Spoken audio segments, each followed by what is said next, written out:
All right, good evening, everybody. This is kind of a unique experience for everybody. Thank you for joining us for what is on council meeting on May 12th, 2020. This is going to be kind of a hybrid in-person / online meeting because of the COVID-19. We're going to skip the pledge invocation, and I'm going to go ahead and we've performed roll call. All council members are here this evening. And I'm going to go ahead and call the meeting to order. On March the 10th, Councilman Dews was absent from the meeting. Is there any motions for that?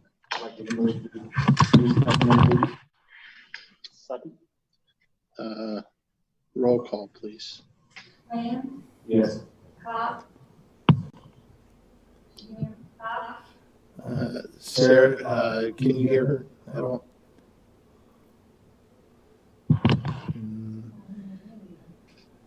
She looks frozen. Yeah, let's skip. Hurts? Horn? Yes. Yes. Tracy? Yes. Dews? Yes. And Mayor Miller? Yes. All right. And then on April the 28th workshop, Councilwoman Kopp was absent. If are there any motions for Sarah? Yeah. Excuse Councilwoman Cobb. Second. Second. Roll call, please. Lamb? Yes. Cobb? Hurts? Yes. Horn? Yes. Tracy? Yes. Dews? Yes. Mayor Miller? Yes. Thank you, everybody. This evening, there was no correspondence to council. We have two items of ordinances or resolutions this evening on the agenda. First one is CM-20-14, a resolution to proceed under the alternative tax document. The second is CM-20-15, an ordinance to amend the official zoning map of Westminster. At this time, we'll go ahead and open up any comments from citizens this evening regarding tonight's legislation. Good evening, Mayor and City Council members. My name is Scott Vogel, and I live at 35 Keene Board. And I'm just going to bring forward some concerns with CM-20-15. Not really any concerns per se with the zoning ordinance and changing things from, I believe it's B3 to R1. Is that correct? Yes. Yes. Myself and my neighbors that live close to that piece of land, as a matter of fact, Bowman's and both here, Kelton lives right next door to that piece of land. And the concern we have is two major things. One, the plan that is in place currently, or that was submitted, I believe, to the planning board to move forward with this, to rezone it from B3 to residential, is a plot that shows 9 different pieces of property, so 9 different building lots. And I believe, if I'm not mistaken, I think that's somewhere around a 5-acre piece of land. So I'm very concerned because there's a drainage ditch and a drainage area that goes directly behind Kelton's residence, Loman's residence, comes down to my residence, where I have a huge concrete culvert there, drainage pipe, that leads down into the back of my property. Well, I can't build already back there because it's a water retention area. Last year, I couldn't mow back there until around the June timeframe, and got my mower stuck once. First time I've done that. I was just able to mow it 2 weekends ago. So I'm really concerned about if there are 9 lots back there, 9 homes back there, and the amount of drainage that would be draining behind our properties and ultimately end up in my property from 9 different residents that would possibly be there. I asked Matt Klein, the city manager, if he could send to you. I had him send a couple different maps that I pulled up. A map of the land that's in question to rezone as residential, and I sent another one where there's some houses right now on sandstone, and that's roughly about the same type of acreage, and there's 5 homes there on that piece of land. So in relation to our subdivision, we have a covenant, but it is not in play because there is no homeowners association. But we just feel as well that that doesn't fit into the makeup of our subdivision, the aesthetics of our subdivision, by putting 9 houses in that piece of land. And you know, the more I thought about it too, I think it would be tough to sell 9 lots back in there with the size that they would be. I know they're similar in relation to what would be in the new development that Ryan Homes is ultimately going to be building, but just thinking, for example, there's a half-acre lot, and I was on council when this was approved. There was a half-acre lot that's on the front side of Izzy's that was rezoned residential, and that was back in December. And the individual that has this property said that he had a buyer and had someone to purchase that property. Well, it has not moved since then, and I'm just concerned, now that I've thought about it more, when I was sitting on council, I would have probably said no to that in rezoning that, because I think ultimately what could happen is that piece of land with a half-acre there could turn into a complete eyesore, and no one would purchase that house once something's built, because you've got a residence of a drive-through carryout that's open 12 hours throughout the day with constant traffic coming in and out of there. So we're just concerned as neighbors, especially Pilchners too, because they live right next door to this lot. There's a nice dividing mound that divides their lot and that lot, but it's on Mr. Kress's land. So ultimately we're thinking that would be graded down so they wouldn't have that separation as well. So mainly I just wanted to bring forward to you the concern of the plan that is on the table for that lot. I'm not concerned. I agree with changing it to residential. I just don't agree with 9 lots, 9 housing lots being put into that acreage for that subdivision. So I just wanted to bring that up for discussion, and I'll be back again when we have the public hearing, and that happens down the road, but I just wanted to let you know my concern and the neighbor's concern with that area. So thank you. Thank you, Scott. Scott, have you been to any of the planning board meetings or anything? I have that one when things were brought forward with the development on the hill, but that's beyond what I have attended. Okay. All right. Thank you. All right. Any other comments? Any other comments by citizens this evening? No. Okay. We'll go ahead and begin our resolutions and ordinances. CM-20-14, a resolution to proceed under alternative tax document, and I believe Ms. Brosh is online to read that for us.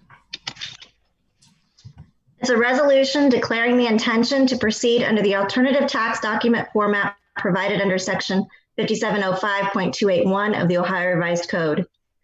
Whereas section 5705.281 of the Ohio Revised Code authorizes and empowers a county budget commission by an affirmative vote of a majority of its members, including an affirmative vote by the auditor of the county, to waive the requirement that a taxing authority of a subdivision or other taxing unit adopt a tax budget, as is provided under section 5705.281 of the Ohio Revised Code, and require such taxing authority to provide such information as may be required by the commission to perform its duties under chapter 5705 of the Ohio Revised Code, including dividing the rates of each of the subdivisions or taxing units, tax levies as provided under section 5705.04 of the Ohio Revised Code. And whereas pursuant to the terms and provisions of section 5705.281 of the Ohio Revised Code, the Miami County Budget Commission, by an affirmative vote of a majority of its members, including an affirmative vote by the auditor of Miami County, Ohio, has authorized and permits the taxing authority of a subdivision or other taxing unit within Miami County, Ohio, to refrain from adopting a tax budget, and has designated the information which the said Budget Commission requires of each taxing authority of a subdivision or other taxing unit to permit the Budget Commission to perform its duties under Chapter 5705 of the Ohio Revised Code. And whereas it is the desire and intention of the council as the taxing authority of the municipality of West Milton to elect to refrain from adopting a tax budget for the fiscal year 2021, and in the alternative to submit to the Budget Commission the information and documents which it has indicated will be necessary in the absence of such adoption. And now therefore be it resolved by the council of the municipality of West Milton, Miami County, Ohio, that section 1, the council of the municipality of West Milton hereby declares its intention to proceed under the alternative tax document format provided under section 5705.281 of the Ohio Revised Code, and refrain from the preparation of a tax budget for the fiscal year 2021. And section 2, the council of the municipality of West Milton hereby authorizes and directs its chief fiscal officer to prepare and submit to the Miami County Budget Commission such information and documents as are necessary to said process and submission, and to take such other actions as may be reasonably necessary incident thereto.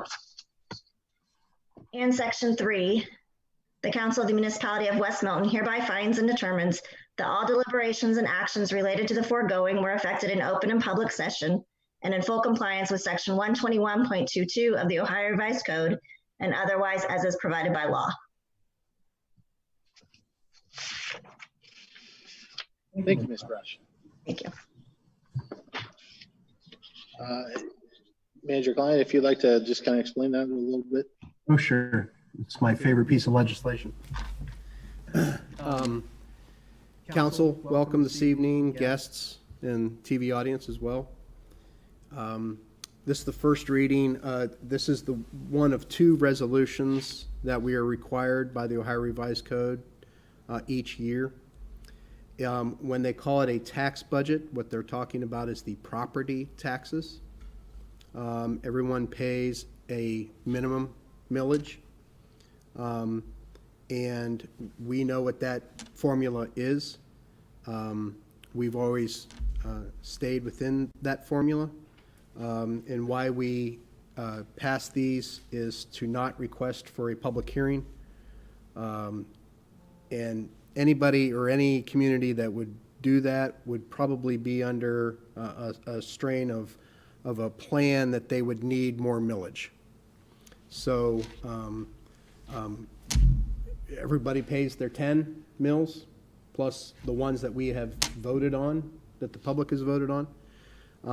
And it's required by the Ohio Revised Code to have 2 resolutions, one in May, and we'll have the other one probably in June. Thank you, Manager Klein. At this time, are there any motions for CM-20-14? I'd like to make a motion to accept resolution CM-20-14 as written. Second. Roll call, please. Land, Yes. Pop, Hurst, Yes. Horn, Tracy,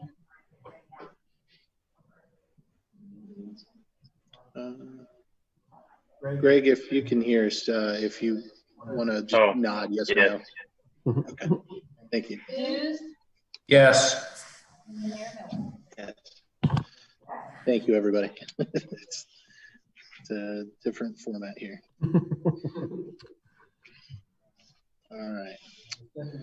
The second is CM-20-15, an ordinance to amend the official zoning map of West Milton.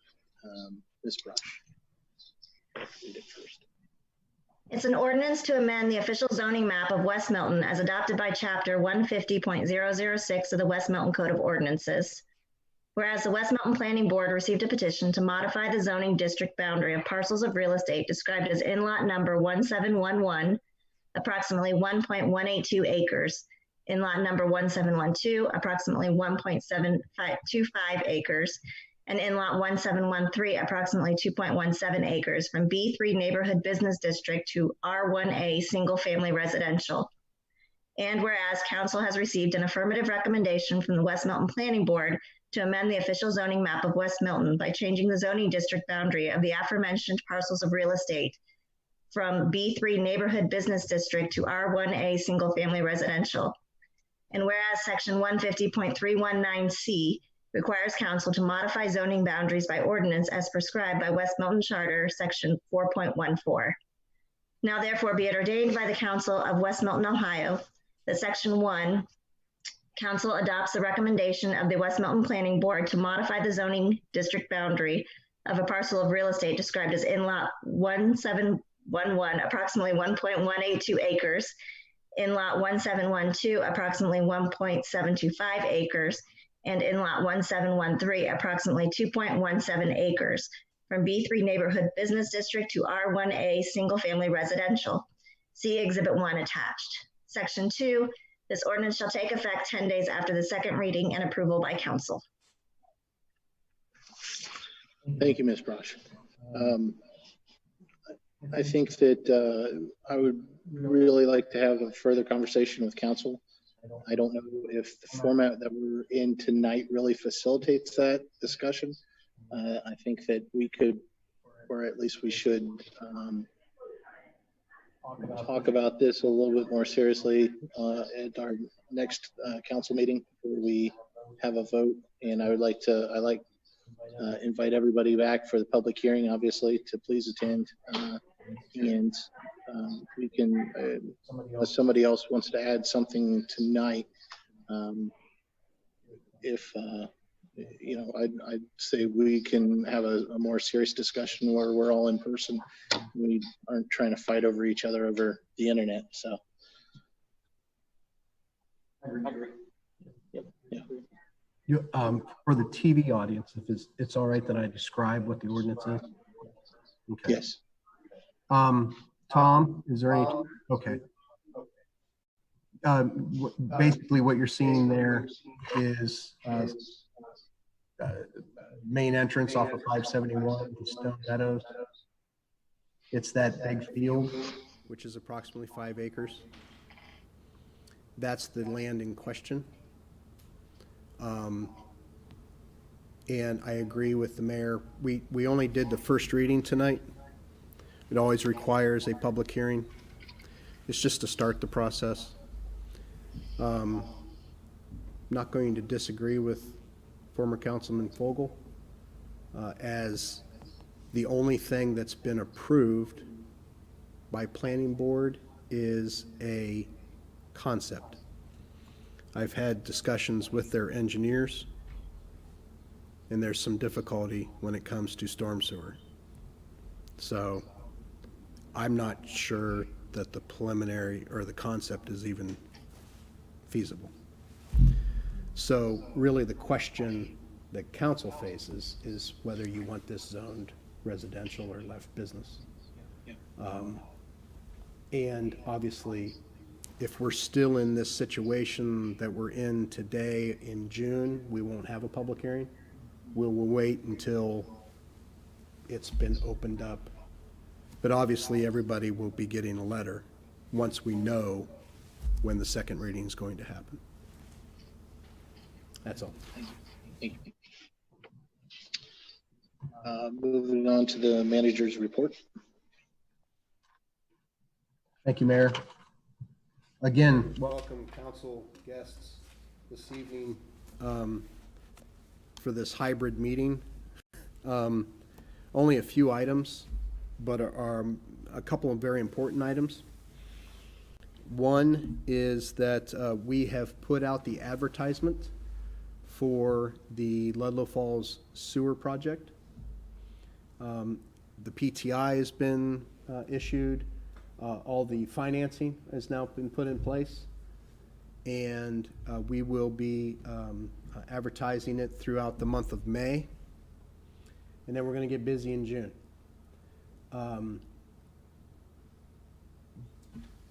We will be opening the bids on June 4th. We will be studying those bids immediately upon opening them. Unfortunately, we're not going to have the time for a workshop to go over everything, so we'll go over everything with you that weekend. And we anticipate an award on June 9th at our next council meeting. Obviously, if it's within budget, meets the criteria, we'll do the background check on whoever the successful bidder is. Our engineering firm and the state of Ohio understands the rapidity of or how rapid we need to be on this. And it's really based on the financing through the state of award. So that's why will be accelerated come June. We are anticipating an engineer's estimate of $2.7 million. Then I'll remind council, we do have financing put into place of just over $3 million. So crossing our fingers and hoping everything comes out right. Wanted to give you everyone, I've been keeping council abreast of the development has been coming along very well. Water lines, storm sewer lines, catch basins, they're all starting to take shape. Once the weather turns, should you be interested in a little buggy ride to see it developing, just give me a call. Tim will be happy to give you a little tour. As of right now, things are progressing as expected, and we are still hoping for pavement down and the first homes to be built in September. I also have had the pleasure of seeing some of the first preliminary architectural renderings of some of the commercial activity. They're not done yet. It's just the first draft. And I've also had the opportunity to review the marketing website for all of Stillwater. Gave my 2 cents. And, so things are progressing. One of the things we want to remind everybody is we need to provide water for the development, which includes a booster station that we have funding for. While we were doing some preliminary engineering on the booster station, we had to charge the water line on the bridge. It reminded me of a water ride at Kings Island, as it had quite a few leaks in it. So we had to figure out what we were going to do with this water line. We basically had 3 options, and the first 2 weren't very good. One is to bore a brand new 12-inch underneath the river, which I'll give you a guess how much that was. Replacing the existing line on the bridge, probably another. And then there is technology that very similar to what we did at Emmerich, we can reline the water line. It's a perfect water line to reline. There's no taps, there's no cuts, it's just one straight pipe. So it's about 550 feet. And we decided to go that route. We put it out for bid, and we opened bids last week. And the successful bid was approximately $152,000. Much cheaper than $1 million. And as council may remember, Mr. Land asked at the last meeting what the life expectancy of it was, and Ben and I thought it was 20 years. We checked with the manufacturer, it's actually 50 years. So it's just going to hold water, so should be good. Hopefully none of us have to worry about that. So we have a successful bidder. They're local as can be. They're an Ohio company out of Zanesville. We have made application for a OWDA loan. We know that the interest rate is going to be no greater than 1.6, 1.7, and may actually go down by the end of this month. OWDA meets at the end of each month. You have to have your application in by the 1st of the month. We've met those deadlines. We made an application for an even $150,000.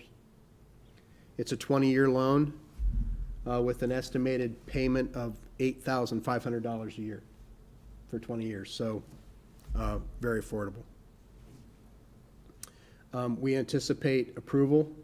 We're a repeat customer to OWDA, so we have a good relationship with them. And we will be bringing to you a resolution for 2 things.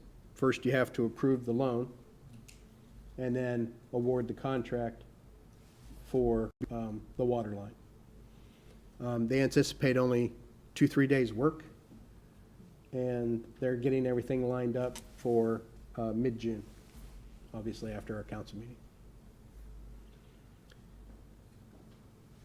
I'm happy to report that a couple things are trying to go back to normal.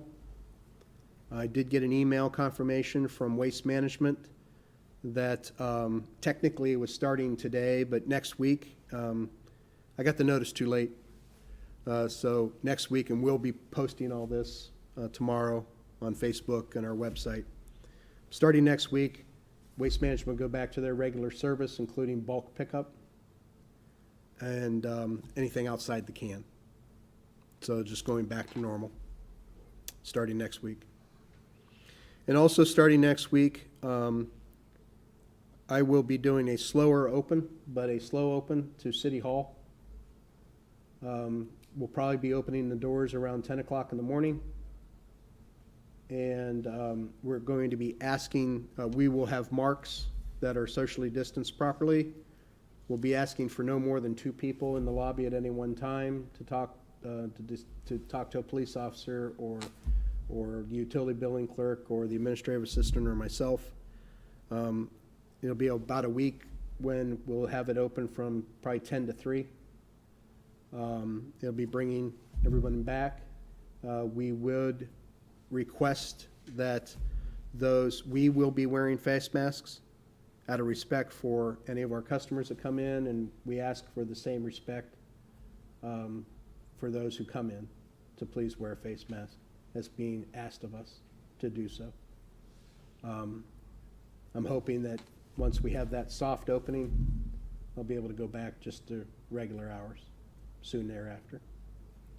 We're following the lead of the state of Ohio, and all of us, I don't know anybody that's not anxious for a return to normalcy. So, I would be remiss if my youngest daughter, Jennifer, turned 28 today. So happy birthday, Jen. May the force be with you. And that's all I have. Thank you, Manager Clem. At this time, is there any old business with any council members? Any new business this evening?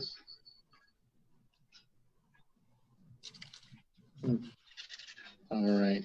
Any other comments by citizens this evening? No. All right. At this point, I think that yes. Thank you. I was reminded that we need to approve the council minutes from the workshop in March and April. Are there any motions? The March 10 council meeting, 24 council meeting, and April 28th workshop. So it's the March 10th council meeting, the workshop on March 24th, and the workshop on April 28th. Yes. I'd like to make a minutes as is. Second. Roll call, please. Land? Yes. Cobb? Yes. Hurst? Yes. Horn? Yes. Tracy? Yes. Hughes? Yes. and Mayor Miller. Yes. Thank you, everybody, for joining in tonight, and I hope everybody is staying safe and doing well, and we will hopefully see everybody in person at our next meeting. Any motions? I'll make a motion to adjourn. Second. All in favor? Aye. Aye. Any opposed? All right. Thank you, everybody.